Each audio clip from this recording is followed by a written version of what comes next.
Assalamualaikum warahmatullahi wabarakatuh. Yang kami hormati Dr. Dimas Mardiawan, MKes SPOG, selaku Ketua Tim Promosi Kesehatan Rumah Sakit. Yang kami hormati Dr. Dina Rismawati, SPA MSc, selaku pembicara pada pagi hari ini. Kemudian yang saya hormati Dr. Ayu Margani Utami, selaku moderator pada hari ini. Dan saya hormati seluruh pengunjung, Bapak dan Ibu di Rumah Sakit PKU Muhammadiyah Surakarta. Alhamdulillah, segala puji bagi Allah yang telah melimpahkan rahmat serta hidayahnya kepada kita semua, sehingga kita dapat berkumpul bersama di Poliklinik Anak dan Kebidanan Rumah Sakit PKU Muhammadiyah Surakarta.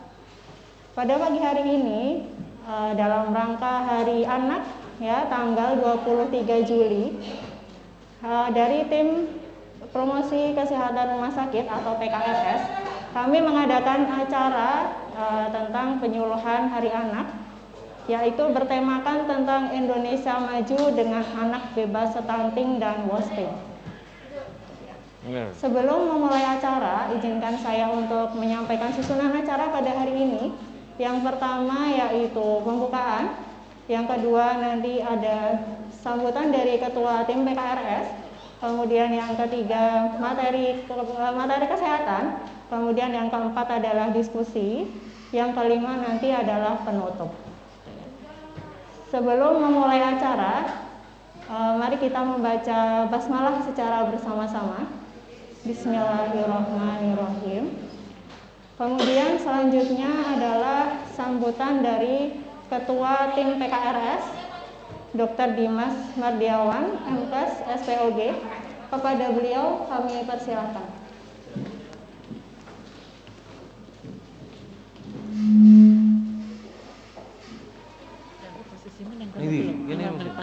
Ini ya. Kuat lagi. Oh iya. Assalamualaikum warahmatullahi wabarakatuh. Jadi santai saja ya. Ini saya wedi tenan ini. Wedi yang Aman ya.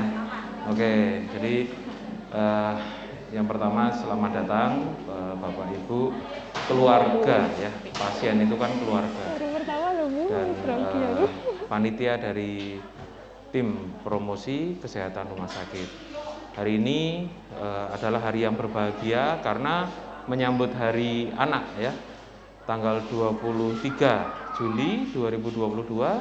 Sambil kita memperingati Hari Anak, kita juga bertugas ya, mengemban tugas untuk mensosialisasi stunting dan wasting.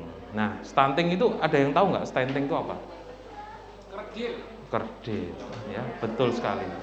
Intinya adalah saya enggak mengambil porsi dari dokter Dina enggak ya. Jadi memang kebetulan saya dokter kandungan. Jadi kita ini tim dokter anak dan dokter kandungan itu tim di 1000 hari pertama kehidupan dari anak. Saya yang bertugas ngawasi dan memberi nutrisi untuk ibu hamil, dokter anak nanti yang melanjutkannya. Karena penting, anak terlindungi, Indonesia maju, kan gitu. Betul kata Bapak yang ada di depan, Bapak ini nanti akan mendapatkan door prize tentunya ya, satu buah handphone iPhone ya, 12, tapi bohong ya. Kemudian jadi begitu, stunting itu kalau saya bilang itu ketidaksesuaian. Sing kudune umure sakmene, dhuwure sakmene, bobote sakmene. Jadi seperti itu. Wasting juga sama. Bobote sakmene, kudune dhuwure semene. Jadi saya ini bisa diibaratkan wasting ya. Jadi ketidaksesuaian antara berat, kemudian perkembangan otak dan sebagainya. Kemudian yang kedua, saya ingin berterima kasih kepada panitia promosi kesehatan rumah sakit yang telah mempersiapkan acara sedetail-detailnya, sesiap-siapnya seperti ini, dan sambil menggait dari TV lokal ya, TV PKU Rumah Sakit Muhammadiyah Surakarta. Baik, untuk menyingkat waktu, setelah hadir di tengah kita Dokter Dina ya, Dokter Dina Rismawati. Beliau adalah salah satu tim dokter anak yang memang bertugas untuk menjelaskan tentang stunting dan wasting ini. Semoga bermanfaat. Dengan ini kegiatan ini kita buka. Bismillahirrahmanirrahim. Assalamualaikum warahmatullahi wabarakatuh.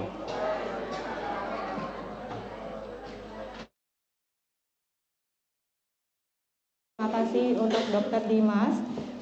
Kemudian untuk acara selanjutnya yaitu tentang materi kesehatan ya, yang akan disampaikan oleh Dokter Dina Rismawati. Materi kesehatan yang akan disampaikan oleh Dokter Dina dengan tema pencegahan stunting pada anak. Kemudian akan dimoderatori oleh Dokter Ayu Marganing Utami. Kepada Dokter Dina dan Dokter Ayu kami persilahkan.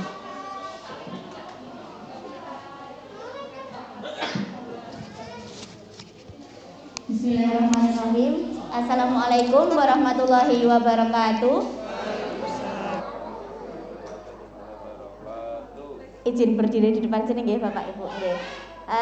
Pertama-tama saya ucapkan terima kasih kepada Bapak Ibu yang pada hari ini kebetulan pas periksa di Poli Rumah Sakit PKU Muhammadiyah Surakarta ini kita berikan bonus ya, ada bonus berupa edukasi program dari tim PKRS, promosi kesehatan rumah sakit.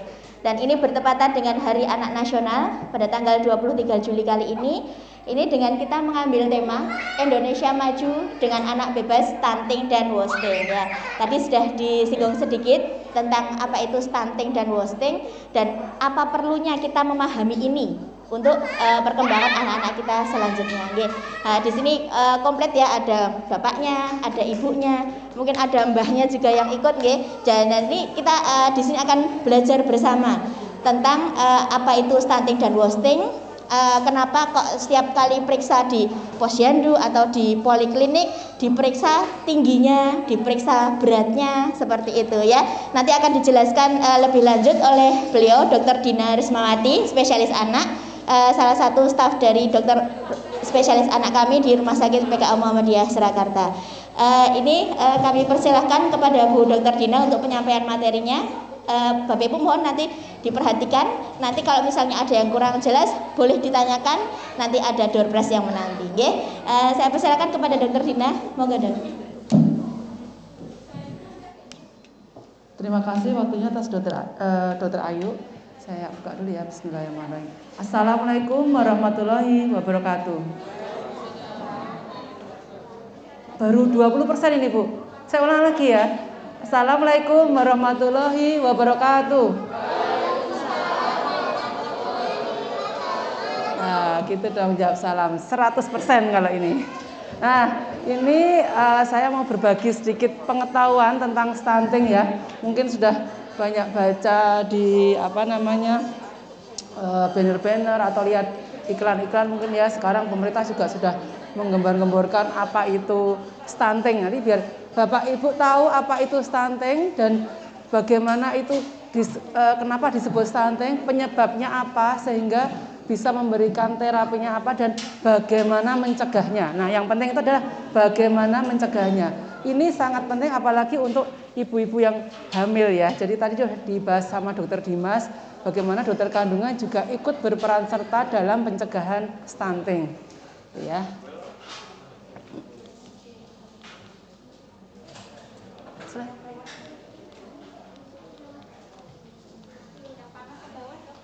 Oh, sorry. Oh ya. Ya. Tema Hari Anak sekarang adalah Anak Terlindungi Indonesia Maju. Nah, di sini saya mengambil judul pencegahan stunting dan wasting ya, sehingga menjadikan nanti anak Indonesia maju. Apa sih pentingnya kita membahas tentang stunting? Karena kan hubungannya nanti dengan generasi masa depan, generasi ke depan. Itu yang akan membawa Indonesia itu menuju kemana?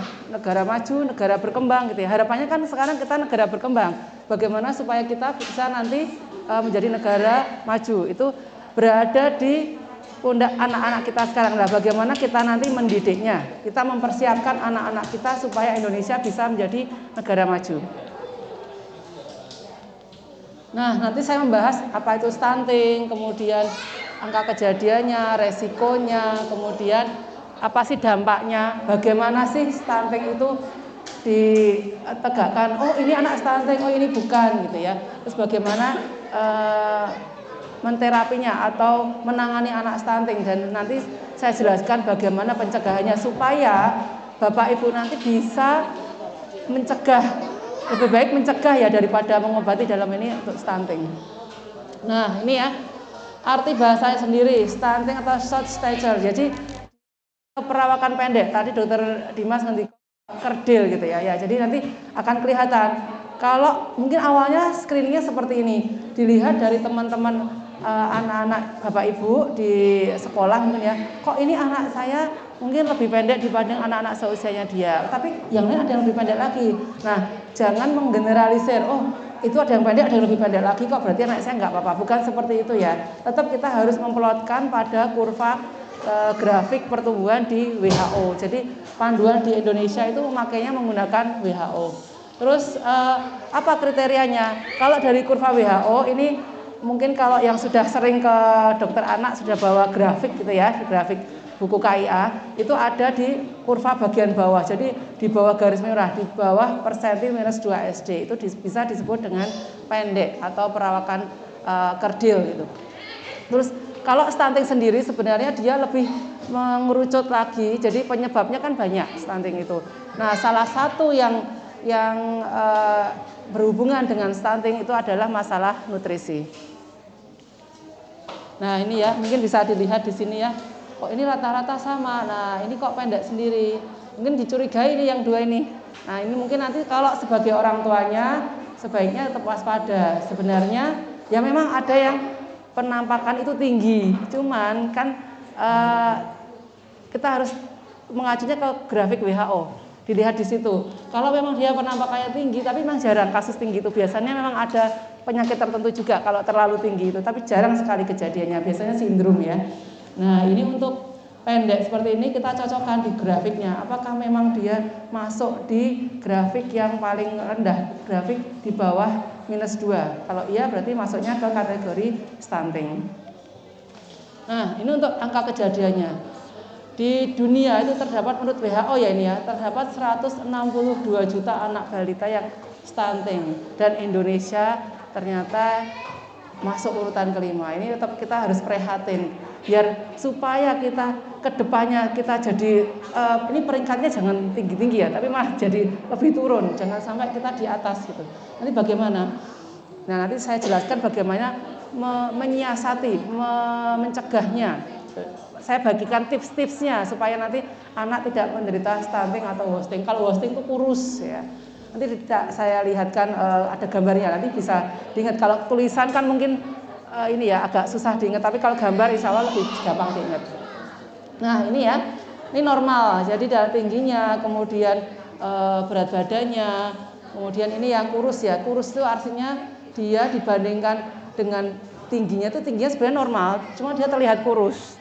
Ya, ini ternyata wasted itu juga nggak normal, jadi harus diplotkan ini. Dan anak di usia 5 tahun sama anak di atas usia 5 tahun itu berbeda grafiknya. Dan orang-orang tuh kadang-kadang di atas usia 5 tahun udah merasa aman, anak saya nggak apa-apa, udah masuk usia SD. Jangan begitu, itu sudah ada grafiknya tersendiri. Mungkin di puskesmas ini memang belum ada gitu ya, jadi memang lebih baik itu ada browsing, nanti tak tunjukkan ya. Jadi browsing di Google itu juga ada, atau mengunjungi dokter anak terdekat juga bisa. Nah kemudian ini untuk stunting tadi yang kita bahas ya. Jadi pendek dia, normalnya tingginya segini, ternyata dia lebih pendek dibanding teman-temannya seusianya dia. Jadi berdasarkan usia tingginya lebih pendek. Nah ini kalau untuk berat badannya berdasarkan umur. Jadi umurnya misalnya usia 1 tahun harusnya beratnya itu sekitar 8 kilo misalnya normalnya. Oh dia cuman 6 kilo, oh maksudnya underweight. Jadi berdasarkan anak-anak seusia dia ternyata dia itu kurus, jadi maksudnya underweight. Nah ini tidak perlu kita banggakan ya, karena ternyata tertinggi itu nomor 5 di dunia. Kalau bisa kita turun saja ya, jangan mencapai angka yang paling tinggi ini. Patut kita prihatinkan bagaimana supaya tugas kita, bagaimana supaya kita bisa memperbaiki skor ini. Nah ini untuk angka kejadian ya, untuk stunting tadi pendek dan sangat pendek. Ada kan sangat pendek itu berarti sudah di bawah sekali. Itu angka kejadiannya ternyata lumayan sekali, 18% sampai 20%. Semakin tinggi itu menunjukkan kemakmuran negara itu berarti lebih turun gitu. Jadi ini salah satu parameter juga yang menjadikan negara itu maju atau tidak ya. Nah ini untuk penyebab stunting ya. Yang kalau stunting itu lebih fokusnya memang ke nutrisi. Sebaiknya nutrisi apa sih yang sebaiknya kita berikan? Penyebabnya berarti dia mungkin nutrisinya kurang, tidak sesuai dengan angka kecukupan gizi ya. Jadi di bawah, mungkin malas makan, kemudian ada menderita misalnya anoreksia, nggak mau makan atau pemilih makanan gitu ya. Itu harus kita cari tahu. Terus kesehatan, mungkin dia anak-anaknya tuh sakit gitu ya. Jadi sering sakit. Kalau anak-anak kurus kan sama pendek, otomatis dia jadi sering sakit juga. Jadi dia tambah kurus gitu. Terus untuk sanitasi untuk kebersihan lingkungan itu juga berpengaruh ya. Kalau misalnya dia hygiene bagus, lingkungannya bagus, bersih, jadi otomatis kan kesehatannya juga bagus. Nah, untuk konsekuensinya, untuk jangka pendeknya ya, dalam bidang kesehatan itu ternyata stunting itu juga meningkatkan angka kesakitan ini ya. Karena kalau stunting pendek, banyak yang kurus, otomatis kan daya tahan tubuhnya itu juga rendah. Jadi anak-anak itu gampang kena penyakit. Anak-anak kalau gampang kena penyakit jadinya gimana Bu? Mau makan nggak anaknya? Nggak mau makan ya. Jadi tambah kurus dia nanti. Apalagi kalau anak sakit itu pasti berat badannya pasti akan turunnya drastis ya. Harapannya nanti kalau sudah sembuh dia naik sendiri. Itu kalau naik, kalau nggak naik ya itu pasti PR. Jadi harus diperiksakan lagi kenapa kok tetap nggak mau naik gitu. Nah untuk berpengaruh juga ke perkembangan. Ternyata stunting itu juga mempengaruhi kognitif gitu. Jadi bukan berarti yang pendek itu enggak pintar, bukan seperti itu ya. Jadi kalau dia masuknya kurus atau pendek, memang resikonya lebih besar karena hubungannya sama nutrisi. Jadi IQ-nya mungkin kalau diperiksa itu lebih rendah dibandingkan anak-anak seusia dia. Perkembangan bahasanya, perkembangan motoriknya juga berbeda. Mungkin kalau melihat anak-anak dengan gizi buruk atau stunting ya, biasanya dia memang perkembangannya misalnya jalannya juga lebih lambat, kemudian bicaranya juga lebih lambat. Jadi mempengaruhi semuanya lah, karena memang sumbernya itu adalah ke otak. Nah, untuk dampak ekonomi itu juga ya karena penyakit meningkat, otomatis kan mempengaruhi pengeluaran juga meningkat, jadi mempengaruhi perekonomian juga gitu. Nah ini untuk anak-anak stunting ternyata juga banyak di remaja. Nah ini yang remaja yang kadang-kadang tidak terdeteksi karena kan anak-anak di atas usia 5 tahun itu jarang juga periksa ke dokter anak ya. Dipikirnya sudah masuk ke penyakit dalam, tapi maksudnya masuk ke ranah anak-anak. Nah ini anaknya jadi lebih cemas, gampang depresi, rendah diri. Coba deh dilihat anak-anak sekarang itu mungkin harus kita lebih dekati, kita lebih bersahabat lagi dengan anak karena banyak sekali yang kena psikisnya gitu. Nah ternyata ada juga yang hubungannya dengan stunting gitu. Jadi bukan berarti kalau dia kurus dia udah gede baik-baik saja, enggak ya. Tapi ternyata berhubungan dengan psikisnya juga, itu yang perlu kita perhatikan. Nah untuk dampak jangka panjangnya tadi ya berpengaruh juga, ternyata berpengaruh ke kesehatan reproduksi, meningkatkan obesitas juga gitu. Tetap hati-hati. Walaupun mungkin awalnya kecil kan dia zat gizinya itu ada yang kurang ya, jadi meningkatkan juga obesitas ke depannya itu. Mungkin di masa tuanya di atas usia 40 tahun. Kemudian untuk perkembangannya menurunkan performa sekolah ya, karena mempengaruhi IQ-nya si anak tersebut, mempengaruhi kapasitas belajarnya juga. Terus sehingga mempengaruhi prestasi-prestasi yang harusnya dia bisa, misalnya juara atau baik, berkembang baik, tapi karena kurang ya, jadi untuk belajar itu nggak maksimal, sehingga prestasinya pun juga tidak bisa tercapai maksimal. Nah, untuk ekonomi itu juga menurunkan produktivitas kerja, misalnya jarang masuk kerja, dia banyak yang sakit. Nah, ini untuk korelasinya ya tadi ya. Untuk individu yang pendek di bawah usia 2 tahun. Jadi kalau bisa memang anak itu jangan sampai sakit, itu di bawah usia 2 tahun itu jangan sampai terjadi sakit yang berat. Karena itu adalah termasuk dari 1000 hari pertama kehidupan, menentukan sekali tumbuh kembang berikutnya. Karena otak itu akan tersetting dari awal, dari dalam kandungan sampai ke 2 tahun pertama kehidupan. Makanya kalau bisa jangan sampai terjadi masalah di hari itu ya. Karena ternyata individu yang pendek yang masuk stunted atau stunting di bawah usia 2 tahun ternyata dia juga dewasa juga pendek gitu. Kalau kita dulu mungkin nggak ngecek ya Bu ya. Maksudnya kok sekarang pendek, dulu kurvaku gimana nggak tahu ya Bu ya, mungkin ya dulu ya. Nggak pernah dicek kalau zaman dulu. Nah, kemudian untuk tinggi badan itu sendiri, ternyata kalau tinggi badannya itu di bawah usia 2 tahun itu lebih rendah dibandingkan anak-anak seusianya, ternyata juga tingginya akan mempengaruhi juga, ternyata 3 cm lebih rendah daripada anak-anak seusia adiknya gitu ya. Kemudian untuk tinggi badan menurut berdasarkan umurnya, itu tinggi dewasanya ternyata kalau dia masa kanak-kanak juga berpengaruh sekitar 1,9 cm lebih rendah. Nah, yang keempat itu ada kenaikan tinggi badannya itu naik pada usia 2 tahun, ternyata pada saat dewasanya juga yang berperawakan pendek atau yang stunting itu berkurang. Jadi memang akhirnya 2 tahun pertama kehidupan itu sangat penting sekali di sini karena menentukan pertumbuhan jangka panjang dewasanya itu bagaimana. Dilihat dari penelitian ini ya.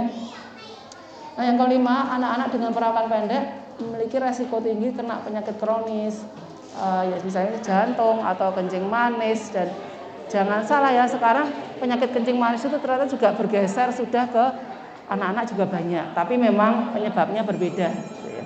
Hati-hati. Nah, untuk stunting yang terjadi di 2 tahun pertama kehidupan itu berhubungan juga ternyata dengan tekanan darah. Tadi sudah saya jelaskan bahwa ternyata berhubungan juga dengan penyakit-penyakit kronis, diabetes, misalnya obesitas itu juga berpengaruh. Nah, untuk menentukan sebenarnya yang paling pas kita harus melihat grafiknya. Bisa diprediksi. Jadi kayak gini, kok ini anak ini pendek ya? Jangan langsung bilang, oh karena orang tuanya pendek, jangan. Kenapa? Ya karena kalau langsung bilang, oh orang tuanya pendek, dia nggak melakukan apa-apa, udah berhenti gitu aja gitu. Nah, kalau kita sudah karena orang tuanya pendek, kita udah nggak ngecek apa-apa, udah berhenti, kita nggak ada ikhtiar untuk memperbaiki bagaimana generasi berikutnya supaya tidak stunting gitu. Jadi sebaiknya tetap kita cek laboratorium, bisa di ronsen untuk mengetahui ini masalahnya di mana gitu, sehingga kita bisa melakukan intervensi. Nah, ini untuk tahapan pertumbuhan. Ternyata pada tahun pertama itu di dalam kandungan itu paling tinggi ya, sampai 60 sampai 100 cm ya bagi ibu-ibu yang hamil. Ini penting sekali, ternyata semua itu dimulai di dalam kandungan. Nanti bisa didiskusikan dengan dokter kandungan masing-masing. Nah, tahun pertama itu naiknya juga cepat, 23 sampai 27 cm.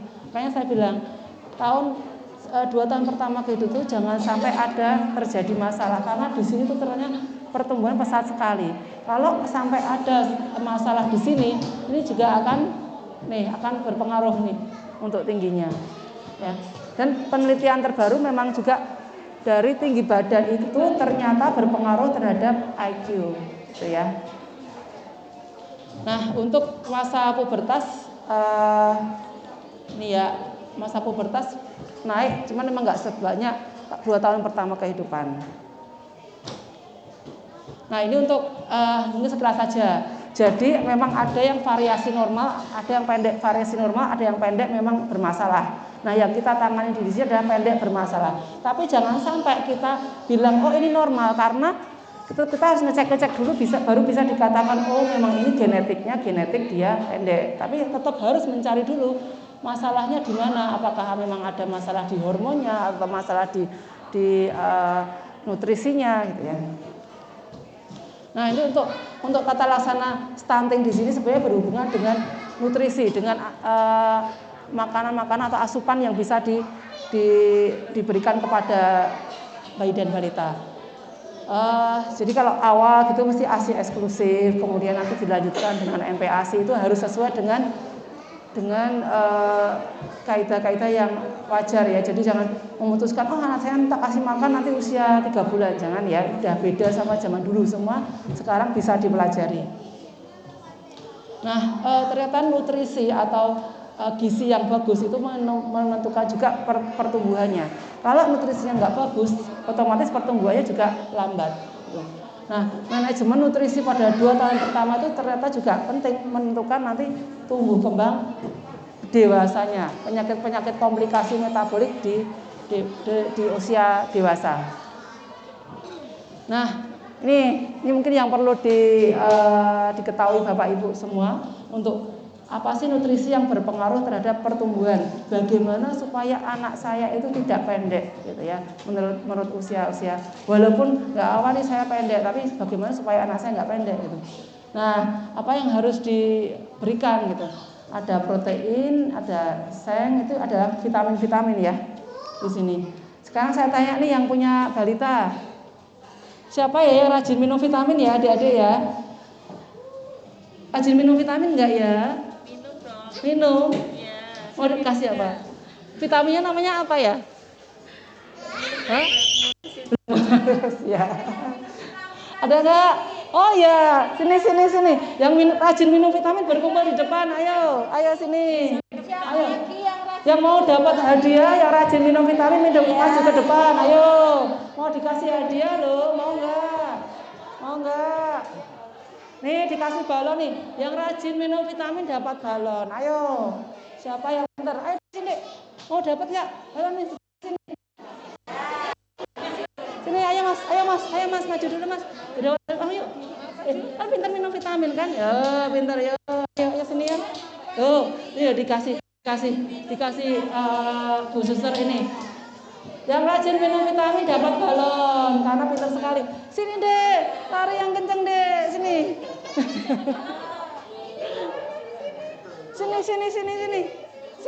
Sini. Mau nggak kasih balon ini? Siapa yang rajin minum vitamin? Nanti vitaminnya diteruskan ya di rumah ya, makan yang pintar ya. Oh ya, Bu Vivin. Apa? Vitaminku L-Kana. Oh, vitamin ke L-Kana, iya. Rajin minum vitamin ya. Nanti adiknya kalian juga diberi ya. Foto dulu sini. Pintar semua.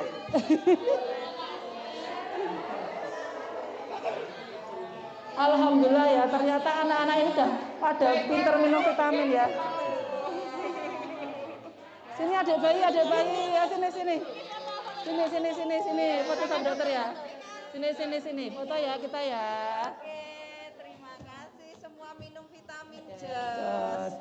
Nggak boleh. Makan yang baik, minum vitamin yang rutin ya, yang rajin ya. Hebat ya.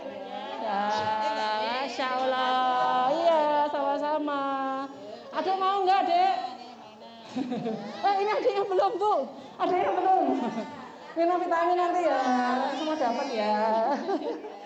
Ya, makasih. Nggak mau di sini sama Bu Dokter ya? Enggak. Ini saya teruskan, hanya intermezzo saja ya. Ya, jadi beri motivasi supaya anak-anak itu mau makan yang baik, kemudian minum vitamin. Jadi jangan, ayo kamu minum vitamin, jangan dengan cara-cara yang tidak menyenangkan. Kalau kita menghadapi anak-anak, kita harus bersifat seperti Apa Bu? Anak-anak. Iya, anak-anak. Jadi sekarang Ibu harus berakting sering seperti anak-anak ya Bu ya. Supaya anaknya nanti mau sama Ibu, mau menurut apa yang dikatakan Ibu gitu. Nah, ini vitamin-vitamin tadi yang saya sebutkan ternyata ada seng, ada vitamin A, ada ini makanan apa sih yang mengandung protein, seng, vitamin A dan multi mikronutrien. Saya teruskan ya. Ya, ternyata asupan tinggi protein jangan ya terlalu tinggi, ternyata tidak berpengaruh juga ke tingginya. Tapi menurut berat badannya itu lama-lama kan akan berpengaruh ke tinggi badan usia tersebut. Dan asupan protein itu cukup 15% saja, jangan terlalu banyak ya. Kalau terlalu banyak juga bisa menimbulkan obesitas juga. Ya, protein-protein itu yang penting apa? Protein hewani salah satunya ya. Nah, ternyata seng itu ada di vitamin-vitamin tadi saya menyebutkan. Dokter, saya minum vitaminnya A gitu ya. Nah, ternyata bagus, pinter, perlu diberikan apresiasi. Jadi anak itu ini memang kebutuhanku. Jadi ditekankan dari kecil sehingga dia itu terbiasa sadar dan mau sendiri, tidak dipaksa-paksa, tidak perlu kita kejar-kejar gitu ya. Makanya tipsnya satu, menghadapi anak-anak itu harus bertingkah seperti anak-anak. Jadi nggak usah malu gitu ya. Nah untuk dapat meningkatkan penambahan tinggi badan ya, analisisnya. Ini biasanya sudah kita berikan pada usia 6 bulan. Nah untuk makanan-makanan, nah ini selain vitamin, kita tetap juga harus, vitamin kan pendamping ya, makanan utama tetap harus kita berikan. Misalnya, nih yang mengandung seng adalah ada ikan laut, bunga, kemudian biji labu, gandum, jadi ada protein hewani juga, kemudian bawang, teh gitu ya. Tapi sebaiknya kalau teh jangan terlalu sering kalau di anak-anak ya, nanti sengnya meningkat tapi besinya turun. Nah itu juga berbahaya juga gitu, bisa menimbulkan anemia. Nah ini untuk vitamin A, rekomendasi bayi ya, biasanya di posyandu atau di puskesmas sudah diberikan bulan Februari atau Agustus. Kalau orang tua misalnya kelupaan, nanti bisa disediakan di sini ya Mbak ya. Ya, Februari atau Agustus ya. Kalau misalnya ada yang misalnya tidak sempat ke posyandu, di sini kita menyediakan vitamin A ya, sama obat cacing. Nah untuk pengaruhnya 8-12 tahun juga berpengaruh ke tinggi badan si anak tersebut gitu. Nah untuk vitamin A itu sendiri suplementasinya itu berpengaruh juga terhadap penambahan tinggi badan dan berat badan. Jadi selain tinggi badan kena, berat badan juga kena gitu. Nah sumber vitamin A apa aja? Pada produk hewani bisa susu, daging, hati, minyak ikan gitu ya. Sering tanya tuh, dokter anak saya minum vitamin terus apakah itu bahaya? Bahaya nggak Bu? Ibu mau tanya nggak? Iya mau ditanyain. Mau tanya itu? Ya siap ya Bu ya. Insya Allah ya yang kita berikan itu sudah sesuai dengan takaran. Jadi kan memang metabolismenya itu lewat hati sama ginjal. Tapi dosis yang kita berikan itu dosis yang aman untuk hati dan ginjal. Insya Allah tidak masalah gitu ya. Apalagi zaman sekarang ini anak ada yang tipe pemilih, jadi dia nggak mau tuh makan makanan yang A, makanan B, padahal itu kan penting semua. Nah, kalau misalnya salah satu dia nggak mau, otomatis kan gizinya, vitamin juga turun. Akhirnya kita membutuhkan vitamin tambahan dari luar, seperti itu. Nah, untuk mikronutrien yang lain tadi selain ada vitamin A, multivitamin yang lain ada kalsium, ada iodin. Nah, mungkin sekian yang saya sampaikan. Saya kembalikan waktu ke moderator. Assalamualaikum warahmatullahi wabarakatuh. Waalaikumsalam warahmatullahi wabarakatuh. Terima kasih Bu Dr. Dina atas ilmunya.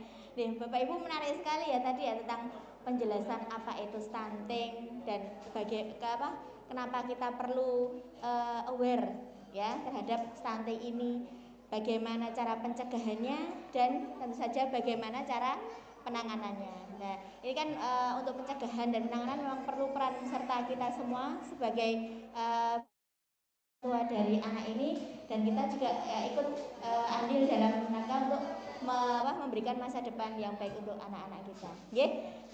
Di sini kalau misalnya ada yang kurang jelas, monggo saya buka sesi tanya jawab. Dipersilahkan, Bapak Ibu ada yang mau ditanyakan? Monggo Ibu. Ibu siapa? Wiwit. Mau tanya, kadang kan kita menemui di beberapa usia kakak itu dia lagi senang banget ngemil sama susu itu. Nah kadang kan kalau banyak ngemil dan banyak susu itu jadi makannya kurang ya. Betul. Sebenarnya lebih baik makan 3 kali sehari atau ngemil dan susu. Usia berapa Bu putranya? 3,5 ya. Terima kasih ya Bu, pertanyaan bagus sekali dan ini sering sekali Bu ya. Jadi anak ngemil ya pasti ya, kalau ngemil itu akan berpengaruh ke makan besarnya Bu. Saran saya yang diutamakan adalah tetap makan besar ya. Porsinya sebaiknya memang normalnya adalah 3 kali makan besar dan 2 kali snack gitu ya. Itu yang bagus seperti itu idealnya Bu. Tapi apakah itu gampang nggak Bu? Hah? Gak gampang. Apa kendala Ibu? Kadang itu kan kalau pagi misalnya susu terus nyemek, kadang itu kan makan paginya jadi satu sedikit paling setengah porsi kayak gitu. Itu nanti kan siang masih terlalu kenyang ya, nanti makannya agak mundur jamnya, biasanya yang jam 12 jadi jam 2. Nanti kan tertunda malam itu juga kayak gitu, sukanya kayak gitu. Tapi kalau ngemil ya memang kan karena tahu juga ya, jadi kan banyak aktivitas terus ngemilnya lebih senang kayak gitu. Tapi kalau pas hari libur itu yang makannya tetap rutin gitu. Mungkin karena efek teman-teman juga. Iya. Alhamdulillah ya Bu, kalau sekolah malah dia mau makan ya Bu ya. Berarti artinya sebenarnya dia mau makan. Mungkin suasana yang perlu kita bangun supaya lebih menyenangkan. Jangan, ayo makan, duduk nih. Kadang-kadang anak juga mungkin kita harus bertingkah yang aneh-aneh dulu ya, maksudnya yang kekanak-kanakan dulu supaya anak itu tertarik gitu ya. Ya gini Bu, itu ideal tadi ya. Kalau kondisi ideal itu sangat sulit dilakukan ya, anak senang snack, ya berarti Ibu harus cari snack yang berat.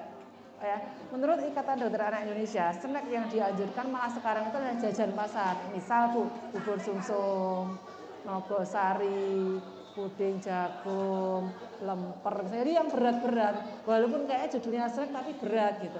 Dan ada juga mengingat tipe anak. Tipe anak itu tipe anak yang suka makan apa enggak. Ada yang kan yang tipe makan langsung banyak, gede gitu. Berarti itu cukup 3 kali makan, 2 makan kecil. Tapi kalau anak yang makan dikit-dikit gitu berarti ya tiap 2 jam kita harus bawain makanan gitu ya. Paling enggak memang yang berkalori tinggi. Jadi mungkin kita tidak perlu oh ini snack, ini makan besar, nggak perlu Bu. Yang penting itu makanan berkalori tinggi kasih aja. Gitu. Mungkin itu ya Bu ya. Apakah ada yang tanyakan lagi? Memang kalau untuk masalah ngemil dan snack itu memang masalah ibu-ibu banget ya. Kita juga sering seperti itu. Jadi nanti panjenengan yang lebih memahami putranya seperti apa nanti boleh disounding pakai buku-buku edukasi itu. Nanti misalnya kebanyakan jajan, kebanyakan ngemil nanti giginya kalau tidak rajin sikat gigi bisa giginya keropos seperti itu juga bisa. Jadi ya bagaimana kita bisa memberikan pengertian kepada anak sambil nanti diberikan mungkin jajanan-jajanan yang berat tadi ada ya. Jadi yang enggak micin-micin banget gitu. Ya, untuk ibu-ibu yang lain atau bapak-bapak mungkin yang direknya ada pertanyaan, monggo dipersilahkan.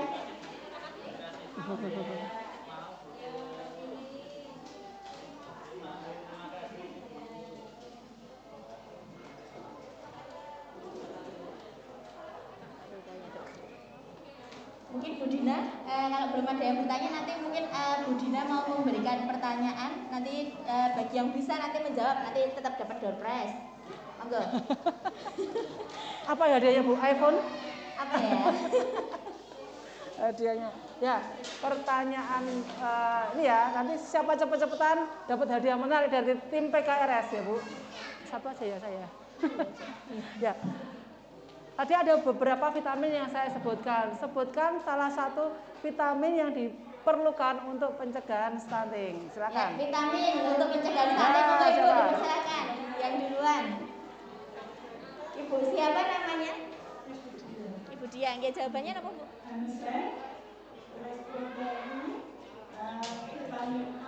Masya Allah, ternyata Ibu memperhatikan sekali. Nyaret nggak Bu tadi ya? Nyaret ya? Lulus Bu. Lulus. Ya, nah. Apa enggak nanti jadi foto di depan? Apa yang lain? Ada yang mau bertanya lagi tidak? Masih ada 2 door prize menarik. Bagi yang nanti bertanya ataupun menjawab pertanyaan dari Bu Dina nanti dapat. Ya, semoga dipersilakan bapak-bapak ini. Pak siapa namanya?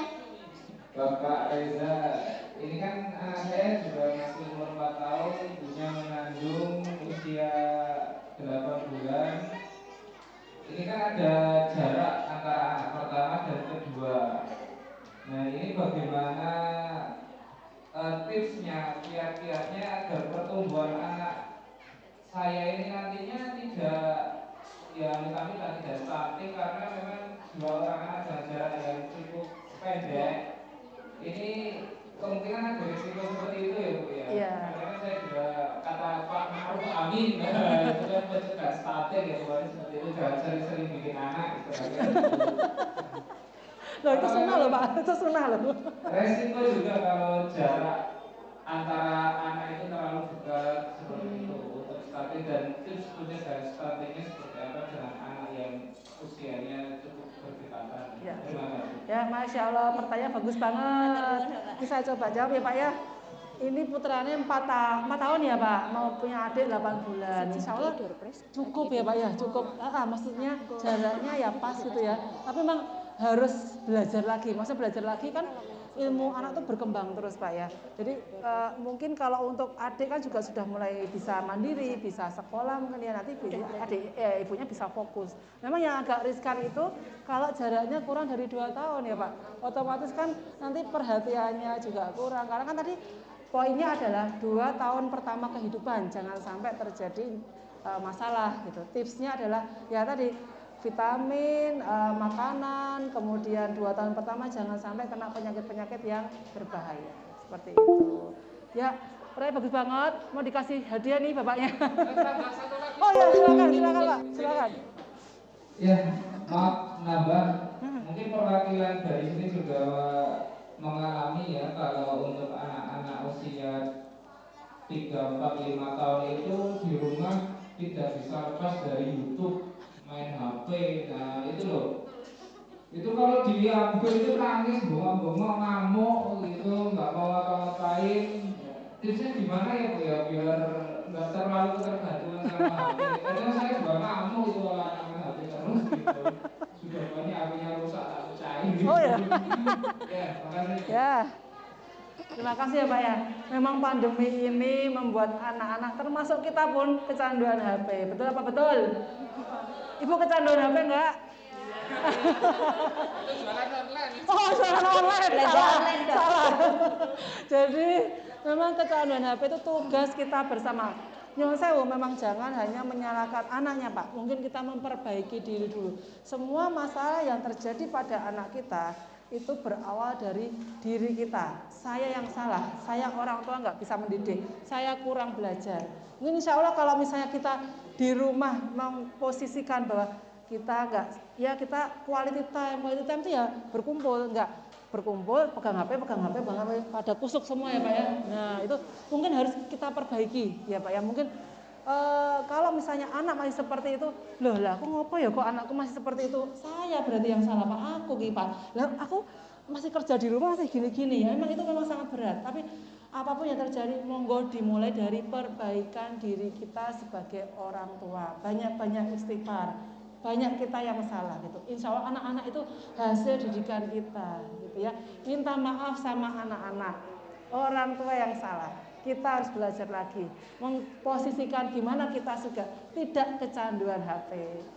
Saya kecanduan HP sama juga Bu, ya sama aja gitu. Ya bagaimana supaya di rumah nggak pegang HP gitu. Memposisikan di rumah jangan pegang HP, benar-benar berkumpul, quality time, ngobrol bareng. Tadi mungkin ada bikin gini Pak, malam gitu kalau misalnya pas kumpul, pas makan malam, coba tanyakan tadi apa yang terjadi di sekolah, ngapain, perasaannya gimana, hari ini ada masalah nggak, seneng nggak, terus apa sih yang akan kamu lakukan ke depan nak, gitu. Jadi memberikan semangat buat anak-anak kita. Mungkin gitu ya Pak ya, mohon maaf bila ada kesalahan. Oke, sama-sama. Terima kasih, ini menarik sekali untuk diskusinya ya. Ada ibu-ibu, ada bapak-bapak, dan ini kita di sini bareng-bareng belajar bareng untuk bagaimana nggak cuma menyuruh tapi juga memberikan contoh, dan ini juga PR untuk kita bersama ya. Ya monggo nanti untuk bapak ibu yang bertanya tadi dipersilahkan ke depan, ada door prize-nya, monggo dipersilahkan. Ibu tadi mau bertanya Bu? Mau tanya Ibu tadi? Oh tak tanyain aja. Oh mau tanya lagi Mbak? Ya. Oh ya, tambah satu lagi boleh. Yang apa? Oh, nervous. Menemukan hal baru kayak masuk sekolah baru pertama gitu ya. Nanti kalau mau berangkat itu biasanya kok minta atau mau kemana misalnya ke tempat yang baru itu juga sering minta gitu. Oke. Usianya berapa Bu putranya? Kelas 5. Kelas 5 SD? Oh ya. Mungkin karena pandemi juga berpengaruh ya Bu. Kita kan nggak pernah kemana-mana ya. Jadi anak itu nervous itu karena apa? Oke. Jadi kan dia merasa tidak nyaman. Kenapa kok aku bisa nervous, stres itu? Karena saya nggak nyaman dengan lingkungan saya gitu. Misalnya, Ibu mau sekolah, diceritakan di sekolah nanti akan diajari ini loh, nah menyenangkan loh. Nanti kamu punya teman-teman baru, yang butuh dimasukin dulu Bu. Sebelum masuk dipersiapkan dulu. Jadi supaya dia lebih siap. Kalau misalnya memang sudah kita upayakan tidak bisa, misalnya masih tetap seperti itu, berarti kan jatuhnya ke kecemasan ya Bu ya.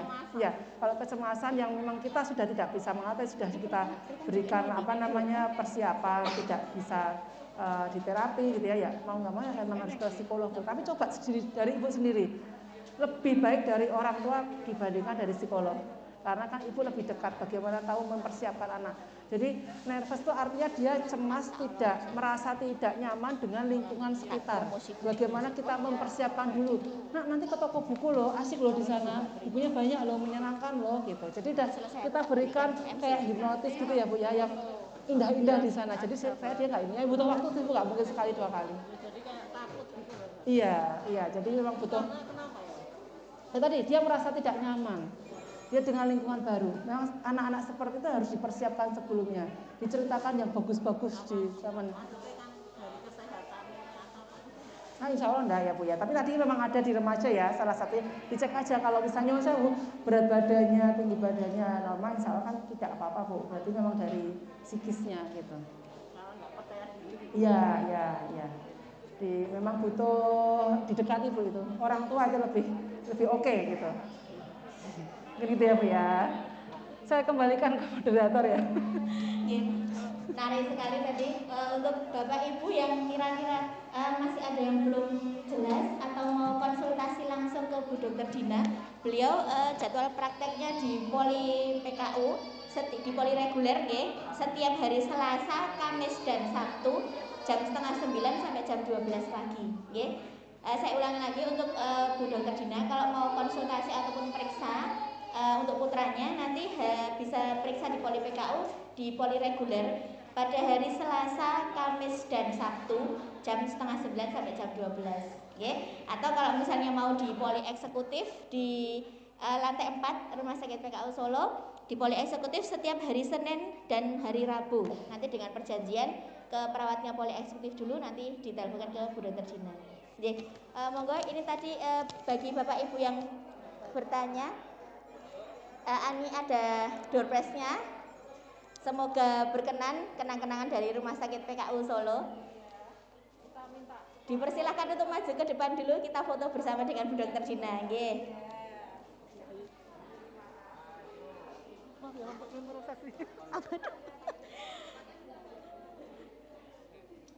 Monggo Pak, foto dulu.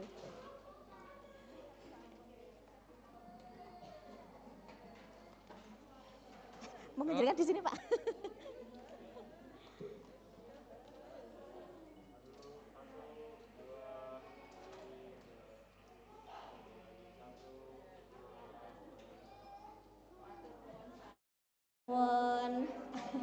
Atas pertanyaannya dan perhatiannya selama edukasi promosi kesehatan ini.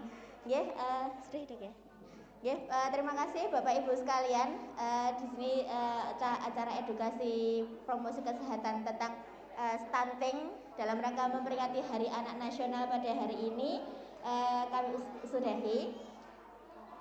Untuk selanjutnya kami kembalikan kepada pembawa acara.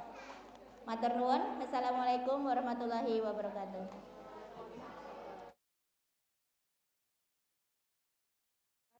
Amin. Telah selesai ya Ibu dan Bapak semua untuk acara hari ini. Terima kasih. Anak-anak sudah untuk acara penyuluhan pada hari ini ya, semoga bermanfaat ya. Nah, sebelum untuk penutupan, mari kita baca hamdalah bersama-sama. Alhamdulillahirrahmanirrahim. Terima kasih, saya Rufaida undur diri. Ketemu lagi ya di acara mini talk show selanjutnya. Ya, terima kasih. Wassalamualaikum warahmatullahi wabarakatuh.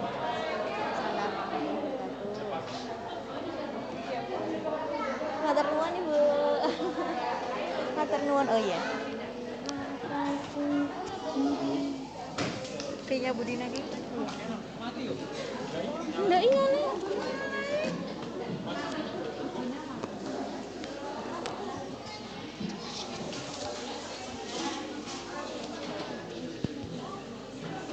Cek.